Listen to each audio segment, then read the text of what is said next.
message from Anonymous 41.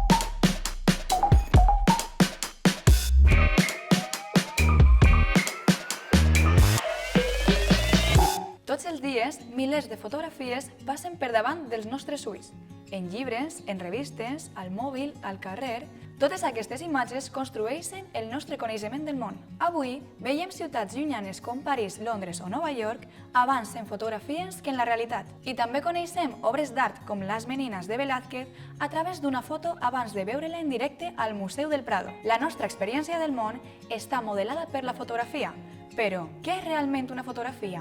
És la imatge de la realitat? La paraula fotografia vol dir, literalment, escriptura de la llum i es produeix habitualment amb una càmera de fotos. A la càmera, la llum entra a través de les lents de l'objectiu i, gràcies al fenomen òptic de la càmera fosca, la imatge de l'exterior es projecta a l'interior. Allà, impressiona la pel·lícula, un material sensible a la llum on es registra la imatge latent, que en ser revelada es fa finalment visible.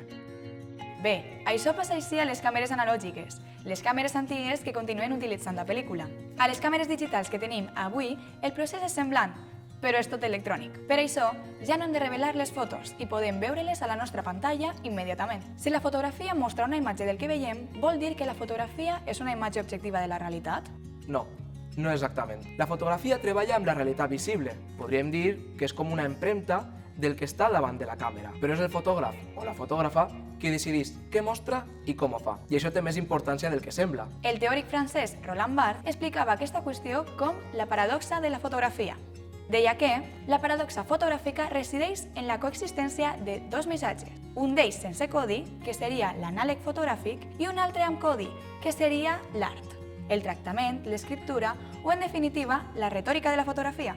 És a dir, que en una mateixa foto podem observar aquesta empremta de la realitat, però alhora també aquesta part artística que afegeix el fotògraf i que té a veure amb com mira, com utilitza recursos tècnics i en la seva posició subjectiva respecte al món. Per això, el fotògraf Joan Fontcuberta diu que tota fotografia és una manipulació, perquè tota fotografia és una creació. Per a ell, l'elecció d'una entre diverses possibilitats representa una xicoteta dosis de manipulació. Enquadrar és una manipulació, enfocar és una manipulació, seleccionar el moment del dispar és una manipulació. La suma de tots aquests passos es concreta en una imatge resultant, una manipulació sense pal·liatius. Crear equival a manipular. D'aquesta manera, totes les eleccions que faça un fotògraf escriuran, és a dir, construiran, la fotografia d'una manera determinada.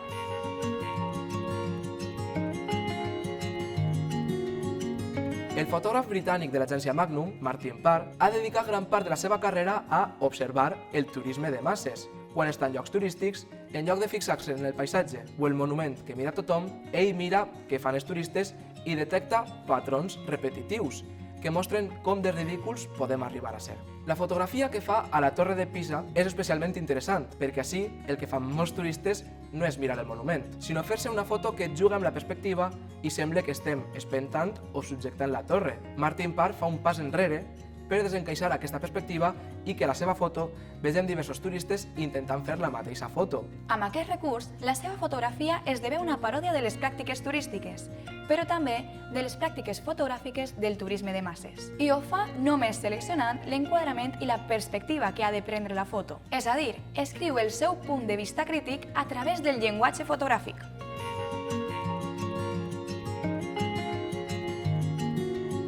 El fotògraf espanyol Julián Barón, membre del col·lectiu Blank Paper, publica el 2011 Censura.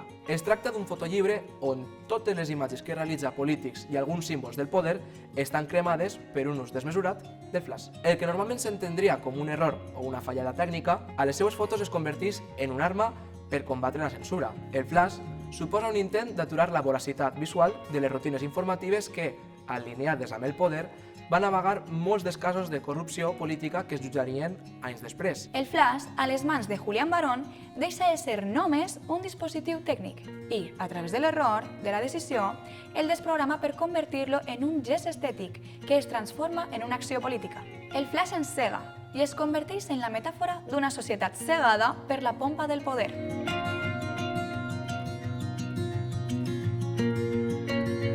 No obstant això, Tot i que sempre solem relacionar la fotografia amb la imatge de la realitat, la seva frontera amb la ficció és molt difusa. Els afronautes és el primer fotollibre de la fotògrafa alicantina Cristina de Middel, elegida com a presidenta de l'agència Magnum el 2022. El seu treball es basa en una notícia de l'any 1964 que explica com, quan Zàmbia aconsegueix la independència del Regne Unit, decideix llançar un programa espacial per refermar la seva nova situació al món. En un context de guerra espacial entre Estats Units i l'URSS, Zàmbia desisteix aviat. Tanmateix, Cristina de Middel rescata aquesta història per posar-la en imatges i imaginar com haguessin pogut ser. El seu interès consisteix a mostrar una idea diferent del continent africà, lluny del paternalisme i la condescendència habitual amb què se sol tractar. I alhora, obligar al públic a qüestionar-se la pròpia imatge, perquè tot i que aquestes fotografies són ficció, part de la història que conten és real.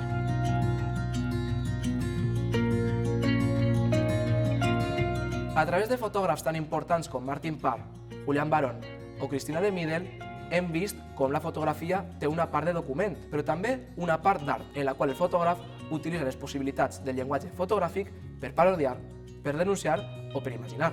La filòsofa Remedios Zafra diu que l'art, i en general tota pràctica creativa que es consideri lliure, es val de la fantasia per al seu fer, que està inspirat en el món, però que el modifica, fins i tot arribant a proposar un altre món. La fotografia utilitza les imatges del món, però a més, sempre conté una forma determinada de veure'l. Confiem que aquest capítol us hagi ajudat a entendre què és la fotografia i com funciona el seu llenguatge. Fins aviat!